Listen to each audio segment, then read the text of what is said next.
প্রিয় দর্শক, আমি শফিকুল ইসলাম এবং আপনারা দেখছেন আরামবাগ টিভি। দর্শক, আপনাদের কি মনে আছে 21-এর রেজাল্টের পরে আমরা একটা ভিডিও করেছিলাম? সেটা ছিল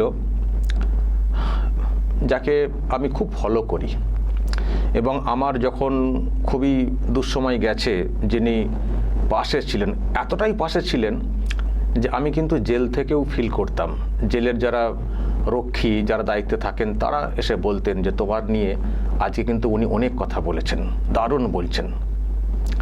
তিনি আর কেউ নন, বাংলার বার্তার সন্ময় ব্যানার্জি। তো উনি সেই সময় যেভাবে পাশে ছিলেন তার তো আর আমি কোনোদিন তার মূল্য চোকানোর যে ব্যাপারটা সেটা কখনো করতে পারি না। এতটাই পাশে ছিলেন এবং তাকে দেখে কিন্তু আমিও ইউটিউবের দিকে এতটা ঝুঁকেছি। কিন্তু যখনই দেখি তিনিও কষ্টের মধ্যে পড়ছেন, সমস্যার মধ্যে পড়ছেন, অত্যাচার হচ্ছে, তখন আমারও এটা আমার দায়িত্বও বলতে পারেন যে সেগুলোও মানুষের চোখে আনা। হয়তো উনি নিজেও ততটা আনতে পারেন না বা নজরে হয়তো আসেও না ঠিক সময়ে। তো আমার নজরে যখন আসে আমি কিন্তু সেগুলোকে চেষ্টা করি নজরে আনার এবং আপনাদের দৃষ্টিতে আনার। তো আমি এত কথা এই জন্যই বলছি, কারণ আজকে আমি একটা বিষয় নিয়ে আলোচনা করব যেটা আমি আগে দেখিয়েছিলাম 21-এর রেজাল্টের পরে। এই হচ্ছে সেই ভিডিও, আমি যত্ন করে রেখে দিয়েছিলাম ভিডিওটা, সিসিটিভি ফুটেজ, ভালো করে দেখুন। এই যে এলাকার ভিডিও, এটা হচ্ছে সন্ময় ব্যানার্জি যেখানে থাকেন, এলাকায় থাকেন, পানিহাটি যে এলাকায় থাকেন। উনি তো প্রার্থী হয়েছিলেন 21-এর ভোটে। তো তারপরে যেটা হয়েছিল, বাড়িকে কেন্দ্র করে বোমা নিয়ে বোমাবাজি, আমি আপনাদেরকে আগে দেখিয়েছি, হয়তো আপনাদের মনে আছে, জানালাকে লক্ষ্য করে বম ছোড়া ইত্যাদি, একেবারে যাচ্ছে তাই কাণ্ড। এমন পরিস্থিতি তৈরি হয়েছিল। আমি মাঝখানে খবর পেয়েছিলাম যে সন্ময় ব্যানার্জি হয়তো জানি না উনি আর বাঁচবেন কিনা। এইরকম অবস্থা, একটা পরিবেশ তৈরি হয়ে গেছিলো, এতটাই আক্রমণ হয়েছিল ওখানে। যখন ওইসব হচ্ছে, খবর আসছে, কিন্তু কিছু করতে পারছি না, দূর থেকে কি করব। তো পরে আবার ভালো খবরটা আসে যে না, উনি ঠিক আছেন, কিন্তু এমন চেষ্টা হয়েছিল প্রাণহানি হলেও হতে পারত, এইরকম পরিস্থিতি। তো আমি কেন আজকে এত কথা বলছি? আমি এই জন্যই বলছি কারণ আজকে একটা কল রেকর্ড আমি পেয়েছি, যে কল রেকর্ডটাতে পরিষ্কার হয়ে যাচ্ছে যে কার অঙ্গুলি হেলনে এইসব কাজগুলো হয়েছিল, কারা এই কাজগুলো করেছিল, এই বোমা নিয়ে আক্রমণ কারা করেছিল, কেন করেছিল, কার নির্দেশে করেছিল। আজকে সেটা কোথাও পরিষ্কার হয়ে যাচ্ছে, কারণ দেখতে পাচ্ছেন বমের সব চার্জ, কীভাবে বম চার্জ করা হয়েছিল। কারণ আজকে একটা কল রেকর্ড এসছে, আমি আপনাদেরকে প্রথমে সেই কল রেকর্ডটা শোনাবো, কতগুলো নাম ওখানে শুনতে পাবেন। তারপর চেষ্টা করব সন্ময়দার সঙ্গে একটু যোগাযোগ করার। জানি না উনি সেটা ভুলে গেছেন নাকি সেগুলো এখনও মনে রেখেছেন, বা এই যে কল রেকর্ড যেটা আমি শোনাতে যাচ্ছি, এই কল রেকর্ডে উনি কোনো আইডেন্টিফাই করতে পারছেন কি না, আমি সেই নিয়েও কথা বলার চেষ্টা করব। আগে আপনাদেরকে শোনাই যে কল রেকর্ডটা ভাইরাল হয়েছে, সেখানে কিছু ছবিও দেখা যাচ্ছে। আমি দর্শক আপনাদেরকে আগে কল রেকর্ডটা শোনাই, ভালো করে শুনবেন, ভালো করে।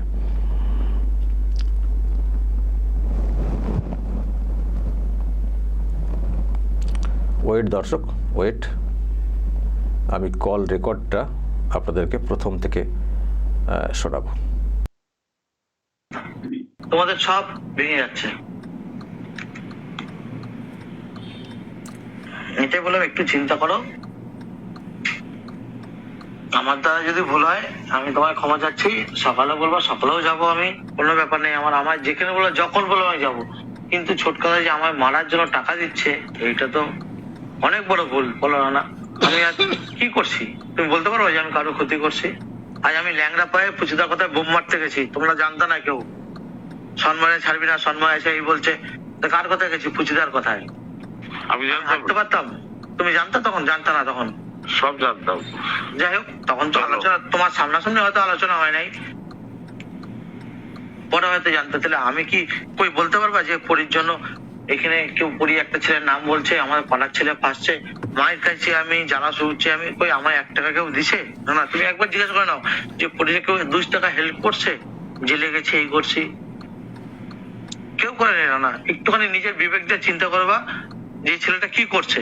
আমি কোনো দিকে তাকাইছি, এখানে করতে লাগবে, ওখানে করতে লাগবে, সব করছি। পিন্টু স্যালেন্ডার হইলো, আমি ধরা পড়লাম, এই হলো ওই হলো, সবাই সবাই সবার মধ্যে আনন্দ করছে। কই আমায় একটাও যদি জানা প্রমাণ দিয়ে দাও যে জেলে আমায় 2 টাকা পাঠাইছে কেউ, বা আমারে 2 টাকাতে হেল্প করছে, উকিলের টাকা দিছে অন্তত, উকিলের টাকা। কারণ আমি যদি বলি আমার জুতার বাড়ি মারবা মাঝ রাস্তা দাঁড়ায়, জিজ্ঞাসা করবো তা কাউরে কেউ উকিলের টাকা দিছে পরির? আর ছোটকাদা হারুদা মারলো, আমি জেল গেটে আটু অভিনয় সব সামলালাম, ওই জেল গেটে কেউ কেউ পয়সা দিচ্ছে? কেউ দেয় নাই গো। জানবো একটুখানি।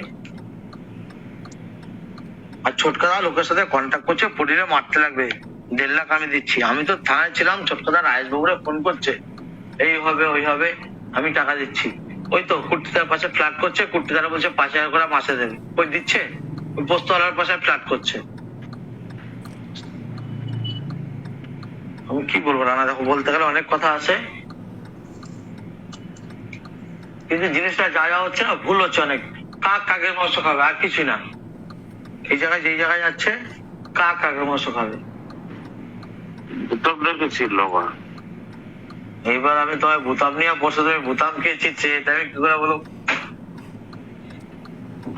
ঠিক আছে চলো, গুড নাইট।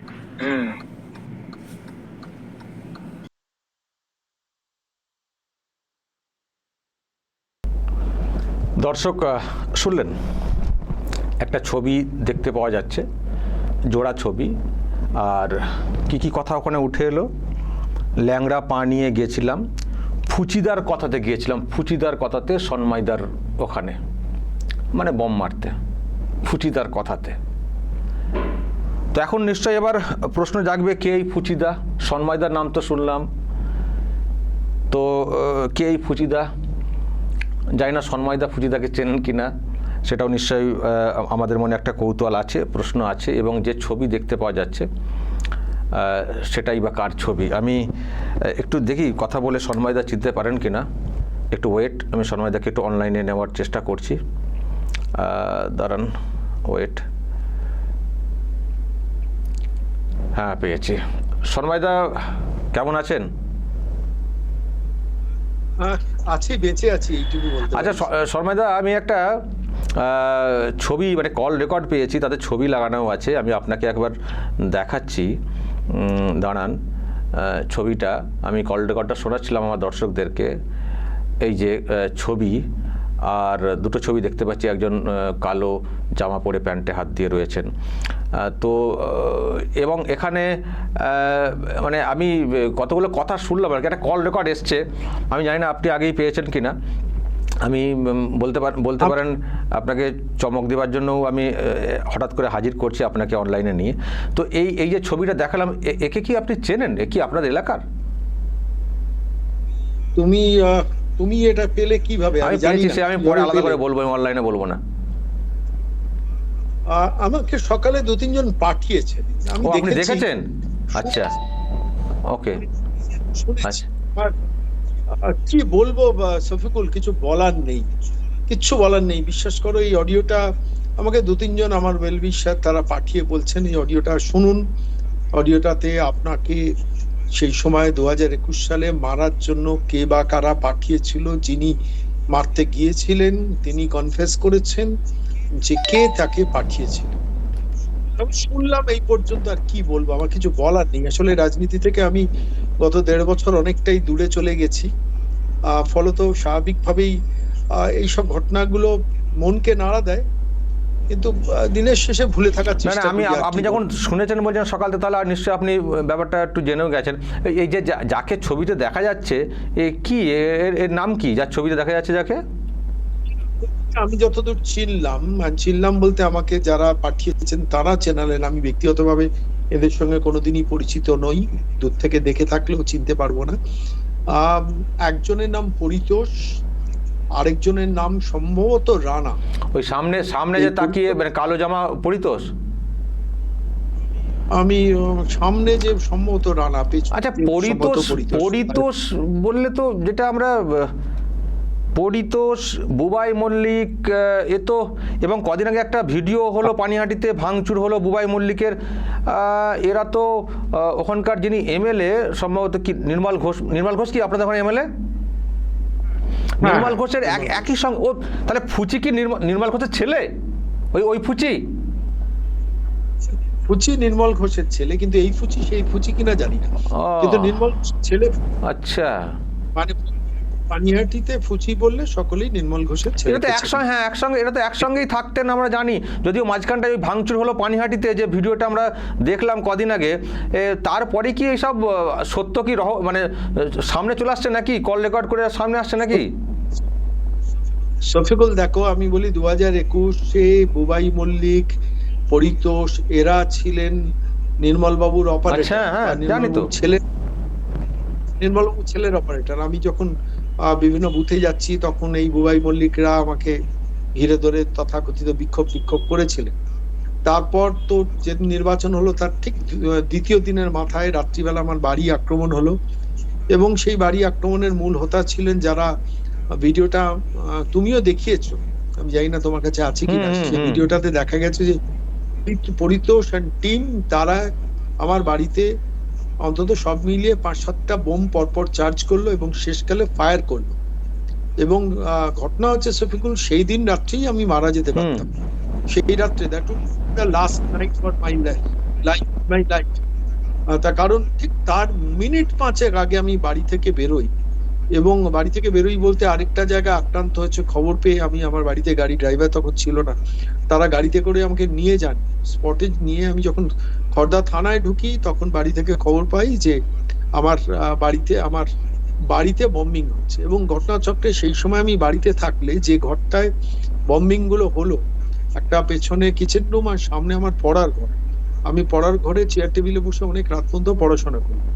তো সেই ঘর ধরেই পরপর আক্রান্ত হলো। একটা ঘরে তো মানে দুটো জানলা প্র্যাকটিক্যালি উড়ে গেল, স্প্রিন্টারের দাগ এখনো আমার দেওয়ালে রয়েছে, মানে বাসন টাসন সব মাঝখান দিয়ে ফুটো হয়ে বেরিয়ে, মানে আমার পরিবারের তার মানে এটা পরিষ্কার সন্ময়দা যে এখন যেভাবে কল রেকর্ডার সামনে এসছে, যদি এটা সত্য হয় তার মানে তো মানে এমএলএ করিয়েছেন, এটা পরিষ্কার হয়ে যাচ্ছে, এমএলএ বা তার ছেলে করিয়েছেন। কে করিয়েছেন সেটা তো অ্যাডমিনিস্ট্রেশন বুঝবে, কিন্তু আমি তো সত্যি কথা বলতে সেই সময় অ্যাডমিনিস্ট্রেশনে লিখিতভাবে একাধিক কমপ্লেন করেছিলাম, রাজ্যের মুখ্যমন্ত্রীকে কমপ্লেন করেছিলাম। তারপরে this Paritosh was being arrested, এই পরিতোষ 15 দিন বোধহয় জেল টেলে ছিল। তারপর যা হয় প্রভাবশালীর হস্তক্ষেপে তারা বেরিয়ে যায়। আমি আর সেটা নিয়ে খুব বেশি ফলো আপ করিনি, কেন ইদানিংকালে যেহেতু রাজনীতি থেকে অনেকটা দূরে চলে গেছি, ফলে স্বাভাবিকভাবে সেগুলো কি কেসের মেরিট কি অবস্থা আমি কিছুই জানি না। কিন্তু ঘটনা হচ্ছে আজকে সকালবেলায় এই অডিওটা শোনার পর আমি বুঝলাম যে পরিতোষকে কে গাইড করেছে সেটা তো পরিতোষ নিজেই বলছে, মানে নিজেই বলছে। এবং এই কল রেকর্ডটা আমি শুনলাম, আমি দেখিনি। জনৈক বুবাই মল্লিক তিনি আবার লিখেছেন যে এই কল রেকর্ডের সত্যাসত্যর দায়িত্ব আমার, আমি শুনলাম তার বুবাই মল্লিক মানে আমি যেটা বলছিলাম, ওই কদিন আগে যে পানিহাটিতে যে ভাঙচুর হলো, আমি সেই ভিডিওটা একটু দর্শকদেরকে দেখাতে চাই, যেদিন বলছিলাম যে নিজেদের মধ্যে খেলা শুরু হয়ে গেছে, তার মানে সেই বুবাই মল্লিক। তার মানে এটা পরিষ্কার যে যখন নিজেদের মধ্যে গন্ডগোল শুরু হয়ে গেছে তারপর থেকেই সব সত্য কথা এখন অকপটে সব বলা শুরু করে দিয়েছেন, তাই তো? একদম সবগুলো। একটা কথা বলি যে এই পরিতোষ, এই বুবাই মল্লিক, এদের দিয়ে তো অপারেশনস গুলো পানিহাটিতে করিয়েছেন দিনের পর দিন। বুবাই মল্লিককে তো তৃণমূল যুব কংগ্রেসের সভাপতি করে রাখা হয়েছে, সে তো আর গাছ থেকে পড়ে সভাপতি হয়নি, নিশ্চয়ই প্রভাবশালী পরিবার তাকে সভাপতি করেছে। সেই বুবাই মল্লিক তার ফেসবুকে পোস্ট করছে এই অডিও, এবং দিয়ে নাকি সেখানে লিখছে, আমি দেখিনি, লিখছে যে দায়িত্ব আমার, মানে এই অডিও সত্যাসত্য দায়িত্ব আমার। এই পরিতোষ, সে পরিতোষ বলছে আমি জনৈক ব্যক্তির নাম বলে বলছে, তার নির্দেশে আমি গিয়েছিলাম শর্মার বাড়িতে বোম মারি। আজকে যে বিশ্বাস করো আমার নিজের সকালবেলা কিরকম সেদিন ওই 5 মিনিট, যদি আমি 5 মিনিট আগে আমি বাড়ি থেকে, যদি 5 থেকে 15 মিনিট, আমার এক্স্যাক্টলি মনে নেই এতদিন বাদে, আমি যদি বাড়ি থেকে বেরিয়ে খড়দা থানায় না যেতাম, সেদিন তো গেট জানলার সামনে দাঁড়িয়ে, বাড়ির সামনে যখন অত লোক মানে বাহিনী এসছে, তখন স্বাভাবিকভাবে কে বলে জিজ্ঞেস করতাম। আমি রাত 3টে পর্যন্ত জাগি পড়াশোনা করি, ফলে স্বাভাবিকভাবে আমি তো গিয়ে দাঁড়িয়ে জানলা জিজ্ঞেস করতাম, এবং সঙ্গে সঙ্গে আমি নিমেষে শেষ হয়ে যেতে পারতাম, ধূলিসাৎ হয়ে যেতে পারতাম। আজকে বেঁচে আছি, ঈশ্বর বাঁচিয়ে রেখেছেন আমি জানি না। আমি আজকে শুনছি সকালে, আমার নিজেরই কিরকম মনে হচ্ছে, আতঙ্ক মনে হচ্ছে যে আমি কিভাবে এখনো বেঁচে আছি, আমি আছি তো বেঁচে, নিজেকেই নিজে প্রশ্ন করছি আর কি বলবো বলো? না, এটা তো পরিষ্কার যে সব থেকে, আবারও বলছি, ওই যে যিনি কি বুবাই মল্লিক বলেছেন আমি সত্যতার দায়িত্ব নিচ্ছি, তার মানে যদি এটা, তার মানে তো এমএলএ বা তার ছেলে বা তার ঘরে বা তার লোকজনরাই তো আপনাকে মেরে ফেলার বা আপনার বাড়িতে বম পাঠানোর প্ল্যানটা করেছিলেন। কি মারাত্মক! যদি এটা সত্য, এটা তদন্তের বিষয় যে একজন এমএলএ বা তার পরিবার, এমএলএ নাম হয়তো আসেনি, ফুচি নামটা আসছে, মানে এমএলএর ছেলে। আমি ভালো নামটাও জানতাম, কি ভুলে গেছি। তো যাই হোক, তীর্থঙ্কর ঘোষ, হ্যাঁ, ইয়েস, মানে এই তো মারাত্মক। তিনি ওই ওয়ার্ডের কাউন্সিলর এবং পুরসভার চেয়ারম্যান। মানে এখন যেহেতু নিজেদের মধ্যে গন্ডগোল শুরু হয়ে গেছে, এখন এই একটা সত্য সামনে এলো, এরকম জানি না আরো কত লোকের বাড়িতে কত কি হয়েছে, সেসব সত্য হয়তো আস্তে আস্তে সামনে আসবে, যেটা পরিষ্কার। কিন্তু এটা মারাত্মক যে আপনাকে আক্রমণ করার জন্য কিভাবে লোক পাঠানো হয়েছিল, এবং আপনি বলছেন ওই ফুচি এখন দলের একটা বড় দায়িত্বে রয়েছেন।